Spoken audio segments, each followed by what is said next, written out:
Hey lovelies, and welcome back to the Manifestation Sisters community. My name's Leah. My name's Tia. Here on this channel we talk everything mindset and manifestation.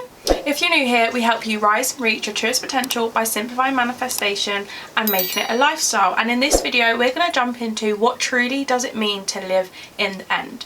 But before we do jump in, there are many ways to work with myself and Leah. As you probably know, we are mindset and manifestation coaches. You can book one-to-one coaching in the link description box below. And also we have our brand new Limitless Manifestor workbook, which has recently launched, which is going to help you shift your self-concept. And we also have our brand new Limitless Manifestor membership, which is launching very, very soon. And it's all about working with myself and Leah, being in a community and getting that reinforcement to help you manifest what it is. Whether it's money, wealth, abundance, the career, SP, love, you can have whatever it is you want, and we're really excited about that. So let's jump straight in. I'll be your light. So, what does it truly mean to live in the end? It means to stay faithful to your assumptions. It means to stay faithful to your desires. It means to stay faithful to your end. So you have a desire for something, whether it's money, SP, better health, whatever it is you're desiring. The key is to have faith. And to have faith means to trust in the unseen. It means to know that the unseen will become seen as we continue to trust in what we want.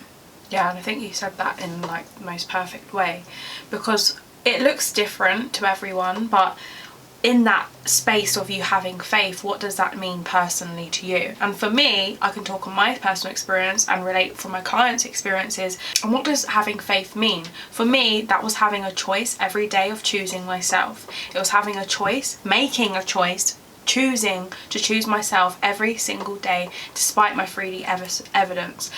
Although there might be things going on in your 3D, like you said, it's choosing to stay faithful to that end and realigning myself with the version of me that has my desires. How would she be thinking? How would she be feeling? What can I do for myself in this moment to get back into the state of living from that end? And of course we say you're not going to stay in that state all the time, but what can you do to tip the scale and get yourself back into the dominant state of being, the thinking, the feeling, the believing, the knowing, the inner shift inside yourself that is showing up for yourself, but also has faith that that assumption will manifest. Even though I can't see it now, although I can't see it yet, I'm believing that the thing I want is on its way. It's already done. It's already mine. It's happening. Yes, exactly. And I wanted to read a quote by Neville because it's just amazing. And I think his teachings have really changed my life, and I know that this Tia feels the same, and that's a lot of the stuff that we teach on here as well, although we're not strictly Neville, but we, you know, a lot of our teachings are based around that. And the quote is, "Assumptions, though false, if persisted in, will harden into facts." So the more you persist in your end and know that it is done, know that this desire is your promise, know that you get to have everything that you want, know that your imagination, your thoughts are what's creating your reality, as you continue to stay faithful to that end, to live in the end of that, it will harden into fact, meaning it will push out into your 3D realities. So as we're working on ourselves, as we're doing any tools and techniques, whether it's visualization or scripting or whatever it is we're doing for ourselves to help us stay in that end, that will get pushed out eventually. It has no choice but to get pushed out. So for example, you know, athletes and things like that, they will physically run through whatever they need to do in their mind first. They will see it in their imagination first. And the reason why they're doing this in their imagination first is so that they're creating a mental image and they're rehearsing it, seeing themselves as the person winning that race or whatever they're doing. So they are training their mind to be a winner. They're training their mind to already do the thing and already be that person who's won that race. So that has no choice to get pushed out. So the more you persist and live in the end of what you want, whether you're doing that with visualizations or scripting, or you've got intentional affirmations that you're persisting in, so you're aligning to the version of you that knows you can have this thing, you're getting rid of any opposing limitations or outdated belief systems that are saying that you can't have this thing, you're persisting in that, it must get pushed out. And when we talk about Neville's teachings and things like that, he's got many things and many lectures and readings, and he talks about the period of, you know, when you plant a seed, basically there is a period where it needs to grow. There's a period where that seed needs to grow. Or impregnation, for example, when a woman has a baby, there's a period where that baby needs to grow. And it's the same with our manifestations. We plant that seed, we have the desire is the seed. So what we're doing with watering that seed is the new thoughts, the living in the end, the tools and techniques that are helping us live in the end. That's all helping it grow. And then anything that's unfolding on our path to our manifestation is all of our bridge of events. And we don't need to know how it's going to come, we don't need to know when it's going to come, but as we stay faithful in that end, we just know it's going to come. Yeah, 100%. And I think it's having the conscious awareness of, are you staying in your end right now? When you are planting these seeds, you're watering your desires through what Leah said, by living in the end, having conscious thoughts, being in the belief system, the state of being, of you having your desire. When the weeds come up, or there are things that are maybe affecting the environment of that flower, what are you doing to make it right? And that's what it truly means to live in the end. Are you consciously shifting yourself back, like we always say, into the conscious state of you being a creator, being conscious of where you're directing your mind, and if it's not favourable to the life that you are creating for yourself, what can I do in that moment to shift myself back into the end?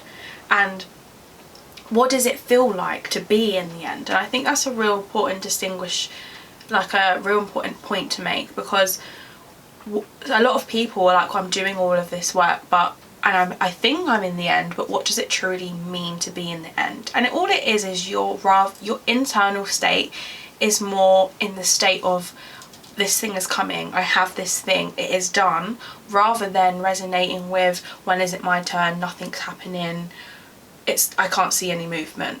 So you've got to have, that is all it means to live in the end. And he says as well, like, Neville Goddard mentions the Sabbath, and that is also a state of when you know your manifestation is done, you don't have to do anything else. It's like a feeling of, it's done, there's nothing else I need to do. It's contentment, yeah. Satisfaction, it's already done, it's already mine, it's here right now, any moment now. So like, you watching this right now, can you relate to these emotions, these states, these thinking, these thoughts of being in the end? And if you're not currently in that state, what can you do to put yourself into that state? What can you do to water the flower, the desire that you are birthing into your 3D reality now? Because it's all stemming from you. And the more you consistently and dominantly return to that state, live from that state, become that version of you that believes that it's done, then your 3D reality must conform its law. Yeah, because when you're living in the end and you're in that Sabbath state, you are living your life as if you already have the thing. You're not in absence of it, you're not in lack of it. Like, you just know, like Tia said, it's coming, it's yours, it's done, whatever words you need to use for yourself. And you're living your life. Like, you get to the point where you're just like, I've done everything I need to do now. I'm not really having any opposing limitations to why I can't have this thing. And like Neville said, you can lay to rest all tools and techniques. Once you know you're in that Sabbath, you're just going to live your life and knowing you're going to experience that thing at some point. That's what it is to truly live in the end and stay faithful to your end, knowing that it's yours, it's done, and you can just continue to live your life, build an amazing life as if you already have this thing, and it will become your 3D reality at some point. That's how powerful we are. We get to have that vision and that desire, and we get to become the best version of us and be in that experience and sit within our internal state as much as we can, knowing, yeah, I'm going to experience that. And this is what some of the greatest people out there that can visualize the things that they want, and many of us and that share our stories and manifestations, and you hear it, success stories and things like that, they just got to the point where it's like, this is mine and I know I'm going to experience it. And you hear so many even celebrities talking about success stories, and they're like, some of them were doing this stuff, like I had a dream and like 20 years later it came true, or 5 years later, or 10 years later. It didn't matter how long it took, because its time is irrelevant. They just knew it was going to be their life. And I always love the Jim Carrey story of how he used to go up to Hollywood Boulevard. Oh yeah. And he used to have the check, and he used to imagine himself being, you know, an actor and getting paid 10 million for services rendered, and his first movie was Dumb and Dumber, where he got £10 million for. And I think it's just such an amazing story of what it truly means to live in the end, to be that person, to visualise being that person already, to imagine being that person as if it is your life now, speaking to yourself as if you would speak to that person that's living that experience, living that life you want to live, being with SP, having the money, having the health you want, whatever it is, you stay faithful to that end, it will become your reality. And that's just as simple as that. Yeah. So that's just a quick reinforcement there of what it truly means to live in the end. Don't give up on you, don't give up on your desires. You get to have exactly what you want, you get to be, do and have it all. So if you like this video, be sure to give us a thumbs up, share, comment and subscribe, so it helps our channel grow. As Tia mentioned at the beginning of the video, if you want to work with myself or Tia one-on-one, the description box down below, we have all the links there for our new membership that's launching, or our workbook if you want to go and check that out as well. And we will see you in the next video.